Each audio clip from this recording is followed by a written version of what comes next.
আসসালামু আলাইকুম। আমি কাজী হামিদ সেলসের আরেকটা ভিডিও নিয়ে। আজ সেলসের যে বিষয়টি নিয়ে কথা বলবো সেটা হচ্ছে এরিয়া ম্যানেজার, টেরিটরি ম্যানেজার অথবা জোনাল ম্যানেজার পোস্টে যারা কর্মরত আছেন তাদের উদ্দেশ্যে।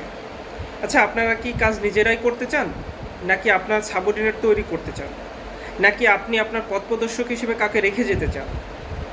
আপনি একাই কাজ করবেন, নাকি আপনার কোনো প্যানেল আছে, নাকি আপনি চিন্তা করেন যে আপনার সাবঅর্ডিনেটকে কাজ শেখানো? যদি এই মানসিকতা আপনার থেকে থাকে যে আপনার সাবঅর্ডিনেটকে কাজ শেখাবেন, আপনি যদি তাকে কাজ শেখাতে পারেন তাহলে আপনারই দিন শেষে লাভ হবে। কেন বলছি?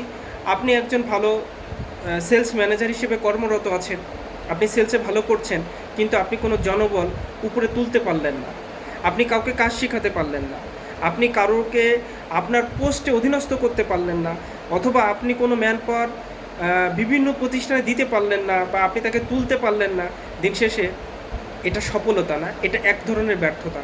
আপনি যদি এমন হতো যে আপনি আপনার অধীনস্থ 10 জন মানুষের ভিতর 5 জনকে তুলতে পেরেছেন, 5 জন চ্যানেলে আছে, 5 জন প্যানেলে আছে, 5 জন পরবর্তী লাইনে আছে, বা আপনি আপনার কাজগুলো তাদের দিয়ে করাচ্ছেন, অথবা আপনি আপনার মাথার প্রেশারগুলো কমানোর জন্য আলটিমেটলি তাকে দিয়ে ডিলার হ্যান্ডেলিং করাচ্ছেন, রিটেলার হ্যান্ডেলিং করাচ্ছেন, মার্কেটে বিভিন্ন রকম সমস্যার সমাধান করতেছেন, আপনি ছোট ছোট তাকে টাস্ক দিচ্ছেন যে এই কাজটা তুমি করে আসো, এই কাজটা তোমায় করে আসো, এটা তোমার ট্রায়াল বেসিস, তোমাকে জাস্ট এক্সাম করা হচ্ছে।